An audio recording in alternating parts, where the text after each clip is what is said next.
the 17th of January, 1944, somewhere over the snow-dusted plains of Lower Saxony, Germany. The sky was pale and infinite, the kind of winter sky that stretches without mercy, without warmth.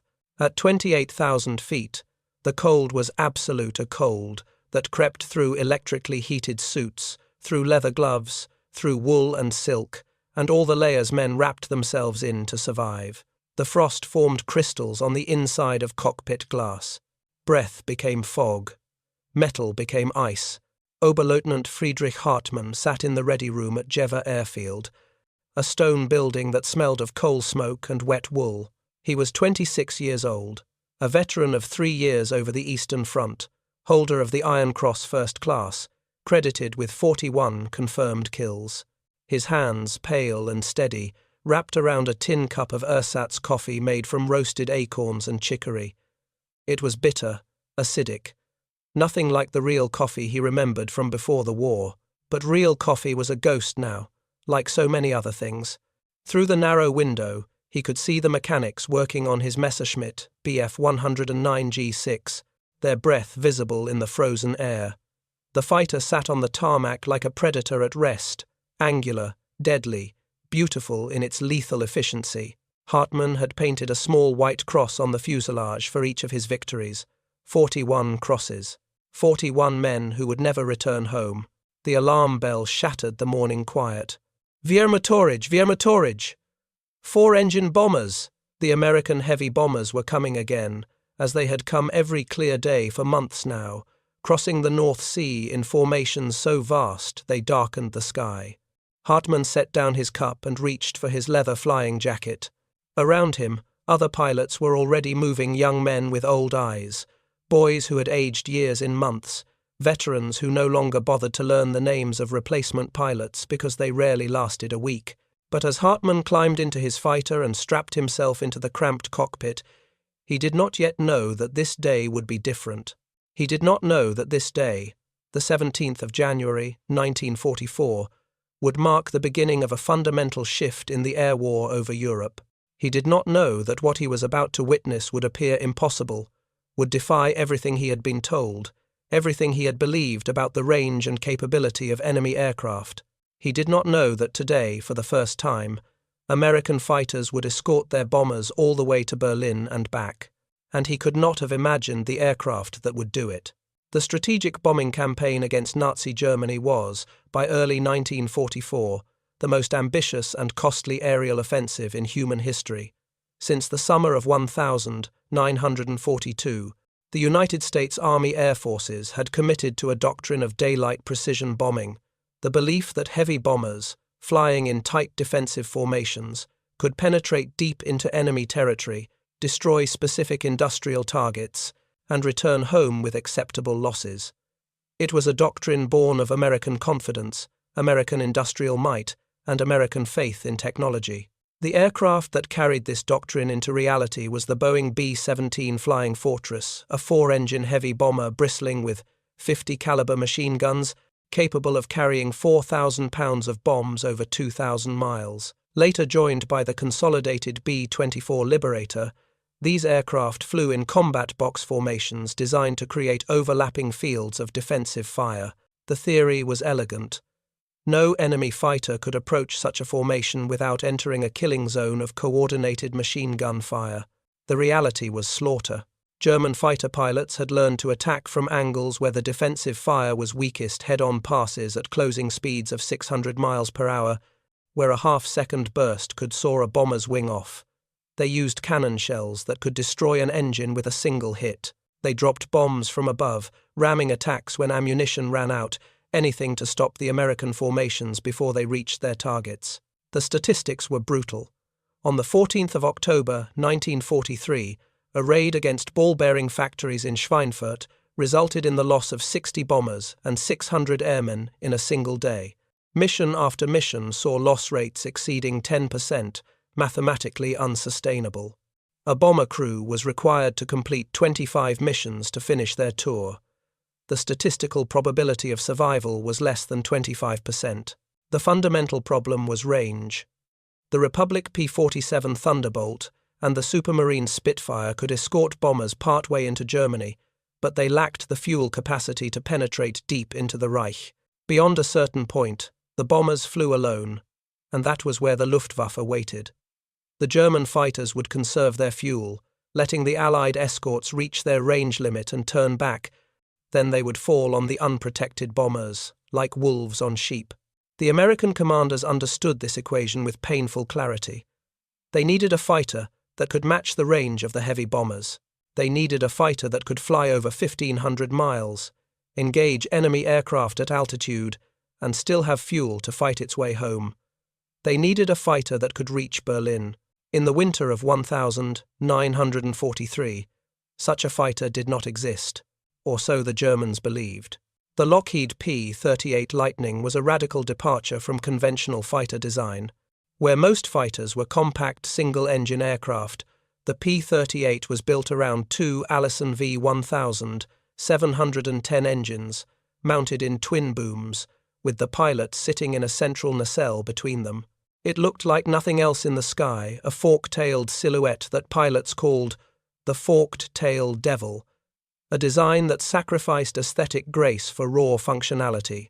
German intelligence had known about the P-38 since 1942. They had encountered it in North Africa and the Mediterranean. They had evaluated captured examples. Their technical assessment was dismissive. Too large, too heavy, too complex.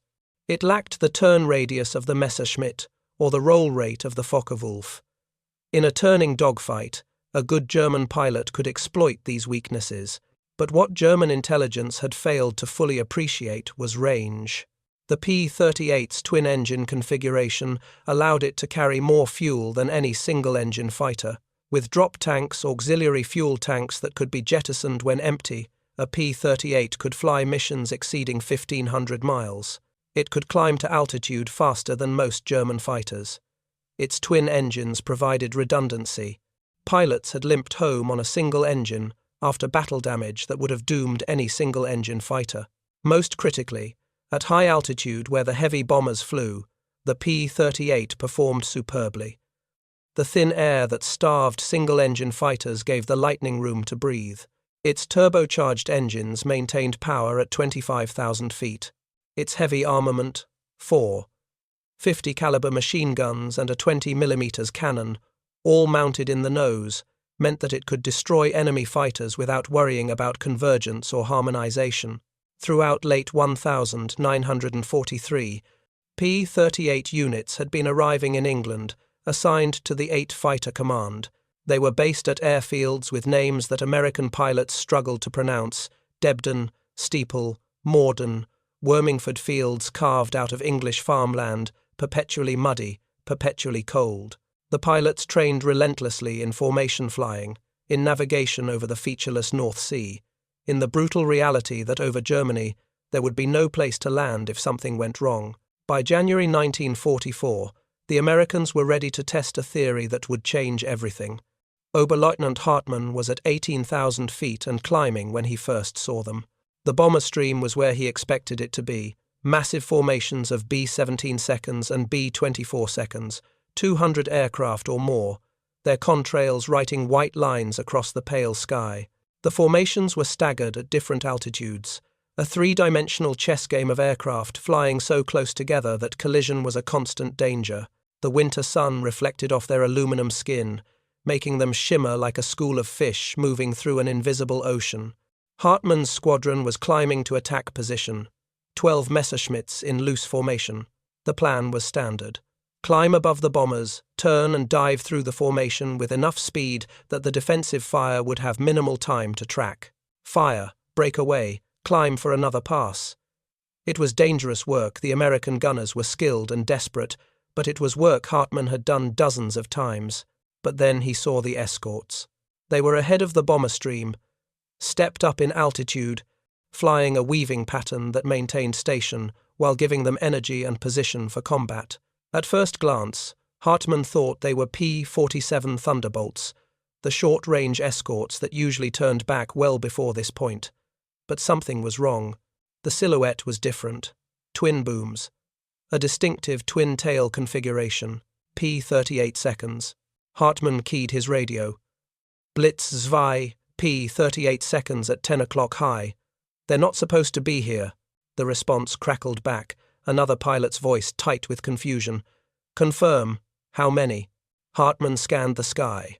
More than a dozen. No, more than 24. The Americans had brought their long-range fighters, and they were deployed in a screen that covered the entire bomber formation. For the first time in 3 years of combat, Hartmann felt something close to uncertainty. The Luftwaffe pilots had been assured by their commanders that the Americans could not provide deep fighter escort. They had been told that beyond 400 miles, the bombers would be alone. The entire German defensive strategy was built on this assumption that there would be zones where the bombers flew unprotected, where German fighters could tear into them without interference. But now there were P-38 seconds over Germany, hundreds of miles from their bases in England, and they were not turning back.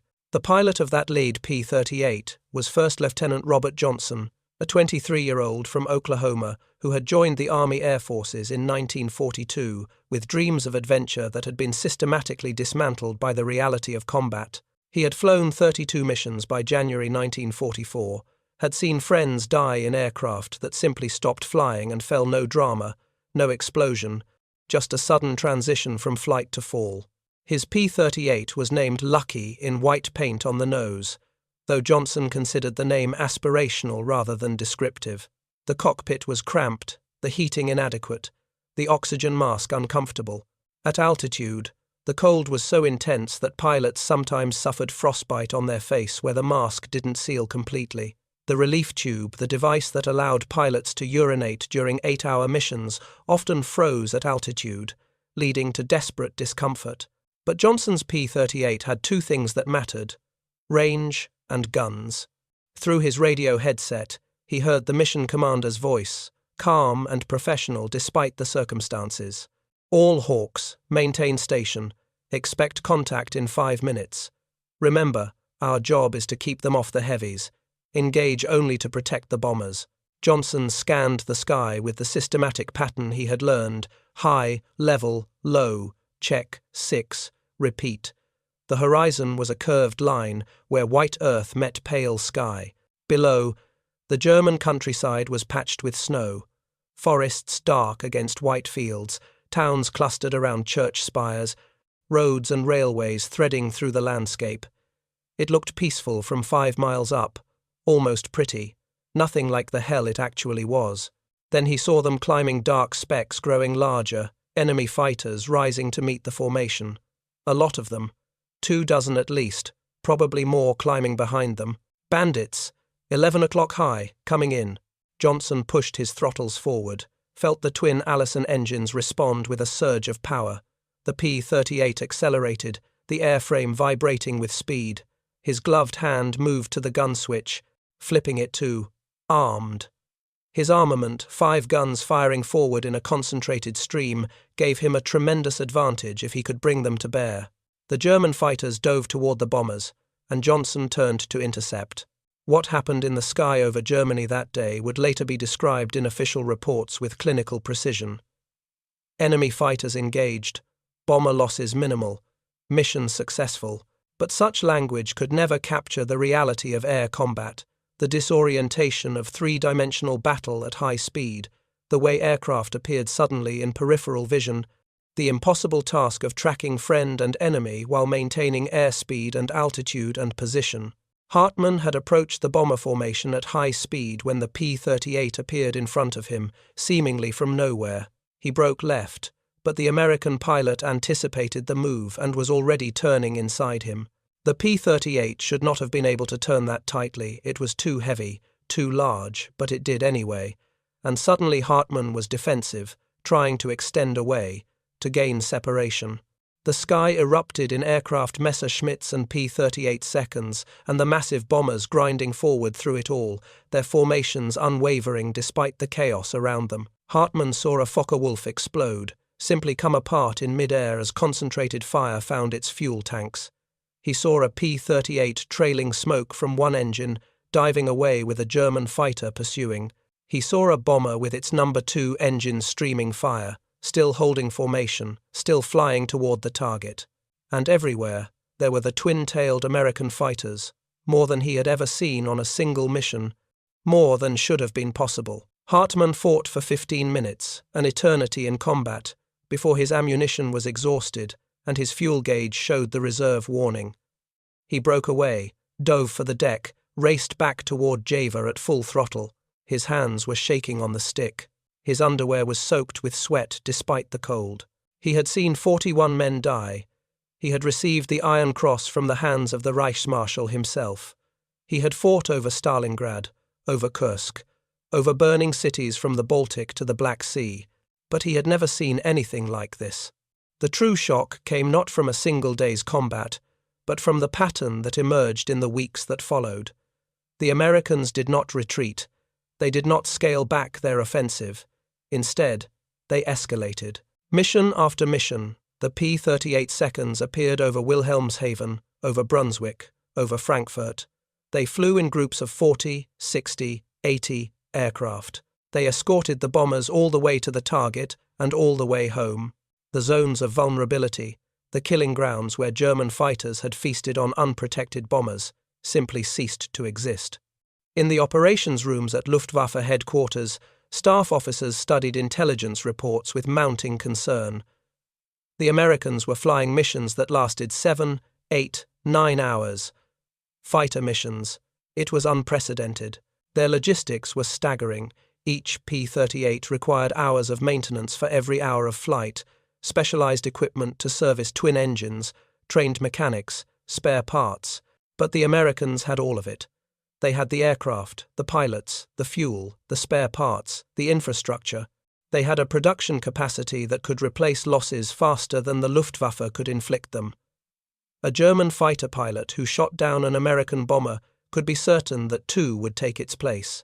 An American bomber that was shot down would be replaced by 3 more rolling off assembly lines in Seattle or San Diego. This was the arithmetic that German commanders were beginning to understand. This was the reality that no amount of courage or skill could overcome. The P-38 became a symbol of something larger than its technical specifications.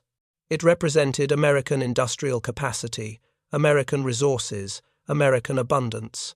It was a fighter that consumed fuel at a prodigious rate, 2 engines drinking hundreds of gallons per mission, but the Americans had fuel in quantities the Germans could barely imagine. It required aluminum and steel and copper and rubber, but American factories were producing these materials in such volume that they built fighters almost as an afterthought, a fraction of total production.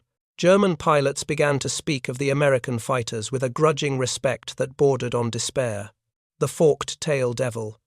They called it der Gebelschwanz Teufel, the name carrying both fear and a strange admiration. It was an enemy you could respect even as it killed you.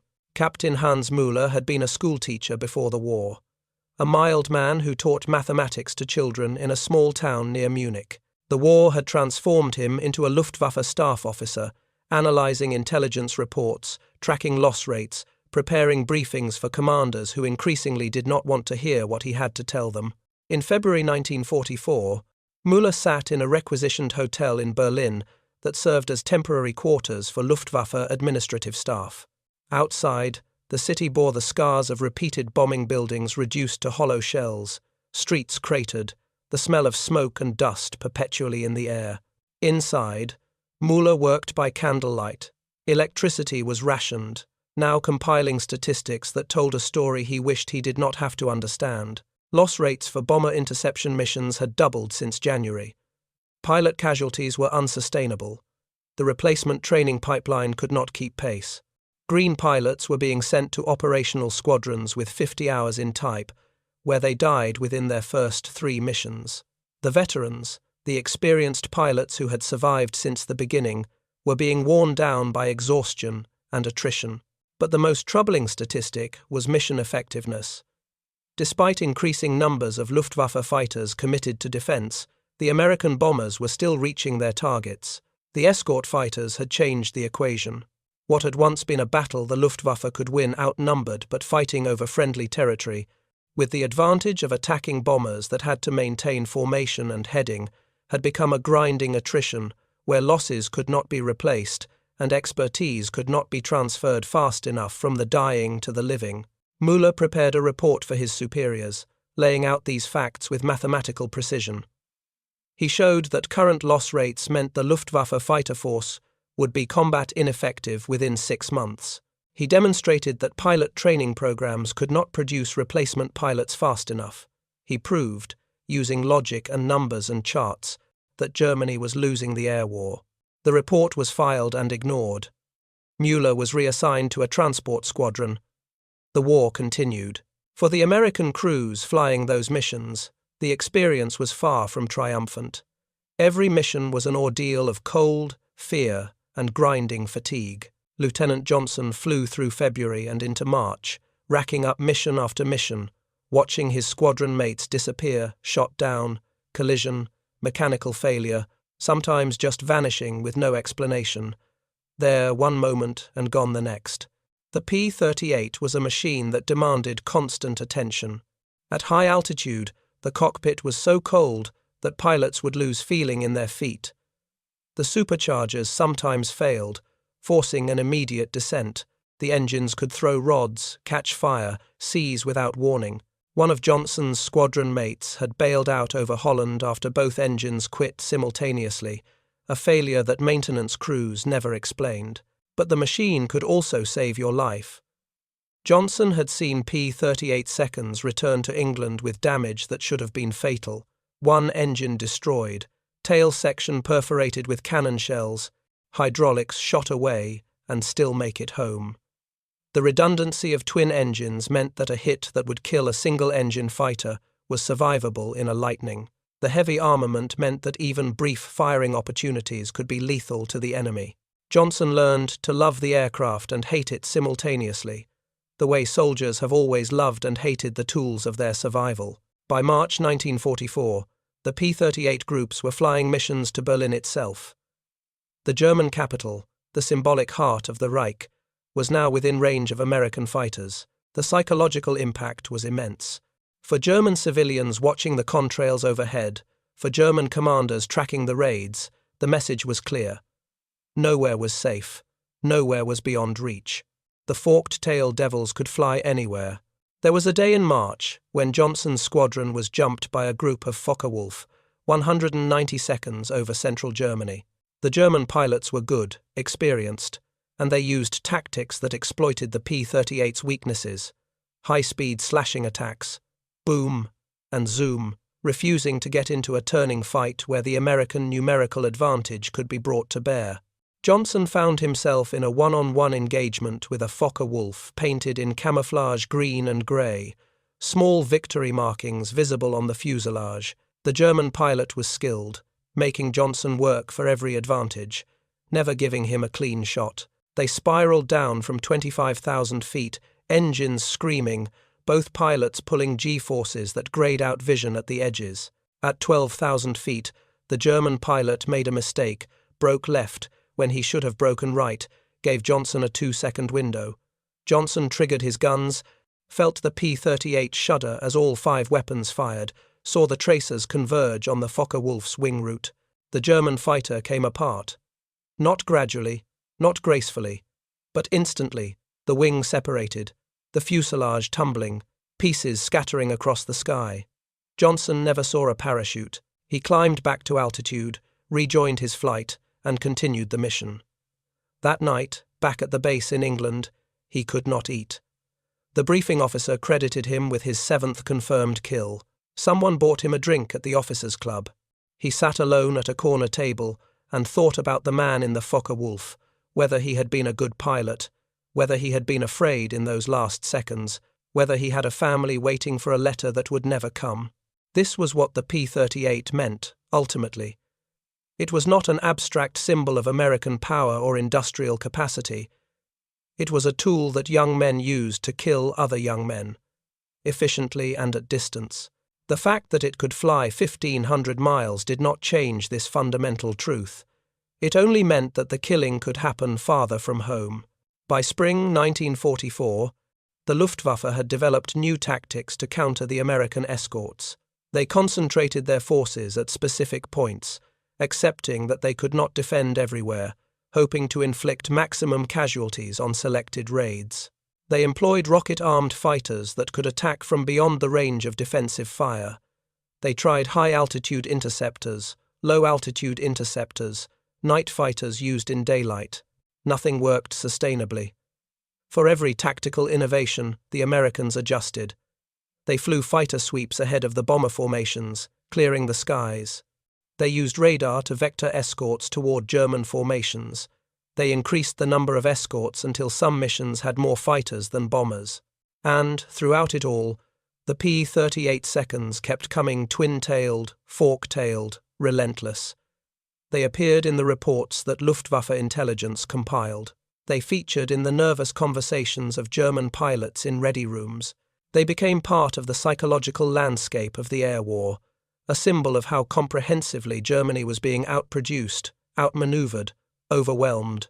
Oberleutnant Hartmann flew until April, when his Messerschmitt was hit by fire from a B-17's dorsal turret during an attack run. He managed to bail out, suffered a broken leg in the landing, and spent the rest of the war in a hospital and then a training command position. He never spoke much about his time over Germany, about the 41 crosses on his fuselage, about the morning in January when he first saw the impossible American fighters where American fighters should not have been. After the war, when he was asked about the turning point, about when he first believed that Germany would lose, he would think about that January morning, the cold, the pale sky. The twin-tailed aircraft stretched across the horizon, escorting their bombers with an almost casual confidence, as if they owned the sky and were simply waiting for everyone else to acknowledge it. The P-38 was not the only factor that turned the air war. The North American P-51 Mustang, arriving in large numbers in spring 1944, proved even more capable as an escort fighter. The increasing skill of American pilots, the declining quality of Luftwaffe replacements, the simple mathematics of attrition, all these contributed to the outcome. But the Lightning was first. It was the aircraft that proved the concept, that demonstrated that strategic bombing could be protected all the way to the target and back, that showed the Luftwaffe commanders the future even as they scrambled to prevent it. The numbers tell part of the story. Over 10,000 P-38 seconds built, deployed to every theatre of the war. But numbers cannot capture the shock of that first encounter, the moment when German pilots realized that their assumptions about American capabilities were catastrophically wrong. There is a photograph taken at an American airbase in England in the spring of 1944. It shows a line of P-38 seconds parked on a muddy runway, their twin-boom configuration making them look like strange mechanical insects. In the foreground, maintenance crews work on an engine, tools scattered on the tarmac. In the background, more aircraft are visible, stretching toward the horizon. What the photograph cannot show is the cumulative effect of these aircraft, the thousands of missions flown, the hundreds of thousands of miles covered, the protection provided to bomber crews, who were themselves protecting ground forces preparing for the invasion of France. It cannot show the ripple effects through German strategy, the resources diverted to air defense, the industrial facilities destroyed because fighters could no longer prevent the bombers from reaching them. The photograph shows only machines and men, but it represents something larger, the moment when technology and industrial capacity and strategic vision converged, when a radical aircraft design became the instrument of a fundamental shift in the balance of war. There is a museum in Dayton, Ohio, where a restored P-38 hangs from the ceiling, its silver paint reflecting the overhead lights. Visitors walk beneath it, often without looking up, unaware of what the aircraft represents. Children run past, more interested in the modern jets in the adjacent hall. The information placard notes the specifications, wingspan, engine type, the maximum speed, but says nothing about the shock of its appearance over Germany, the fear it generated, the way it symbolized the impossible becoming routine. Lieutenant Johnson survived the war. He flew 56 combat missions and was credited with 11 confirmed victories. He returned to Oklahoma, worked as a crop duster and flight instructor, rarely spoke about the war. In the last interview he gave before his death in 1989, he was asked about the P-38. "It was a hard plane to fly," he said. "Heavy on the controls, cold as hell, always trying to kill you in one way or another. But it could do what they asked it to do. It could go the distance. He paused, looking at something the interviewer could not see. Perhaps a memory of contrails over Germany, of aircraft spiraling down, of the endless missions that had filled his youth.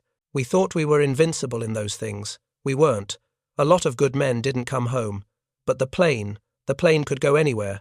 And in the end, that's what mattered. We could reach them anywhere. And they knew it. In the end, the P-38's greatest achievement was not any single mission or combat or victory. It was the accumulation of presence, the fact that it appeared, day after day, where it was not supposed to be able to appear. It was the psychological weight of demonstrating that American reach exceeded what German planners had believed possible. The Luftwaffe had built its defensive strategy on assumptions about range and endurance. The P-38 invalidated those assumptions. It forced a reorganization of German air defenses at a time when Germany could not afford reorganization. It protected bombers that destroyed factories, that built fighters that might have challenged the bombers. The circular logic of industrial warfare favored the side with greater resources, and the Lightning was a symbol of how vast those American resources were. German officers were stunned not by the P-38's performance in any single engagement, but by the sustained campaign it enabled. They were stunned by the logistics. They were stunned by the casual confidence of an enemy that could deploy complex twin-engine fighters thousands of miles from home and maintain them in combat conditions indefinitely. They were stunned by what the aircraft represented. A nation wealthy enough to waste fuel on twin engines, inventive enough to make the design work, and determined enough to see the doctrine through despite early losses. The sky over Germany had been German sky, defended by pilots who had learned their craft in combat, flying aircraft designed by engineers who understood that war was a serious business. Then the Americans arrived with their heavy fighters and their daylight raids, and their absolute faith that technology and production could overcome experience and skill. And they were proven right. The P-38 was the first proof. It was the aircraft that appeared when it should not have been there, that stayed when it should have turned back, that fought where German commanders had assured their pilots the Americans could not fight. That shock, that moment of realization that the war was no longer what they had believed it to be, that was the P-38's true contribution. Not the kills, not the missions, but the understanding it forced upon an enemy who had believed themselves secure in the mathematics of range and fuel capacity. They were wrong. The Lightning proved them wrong.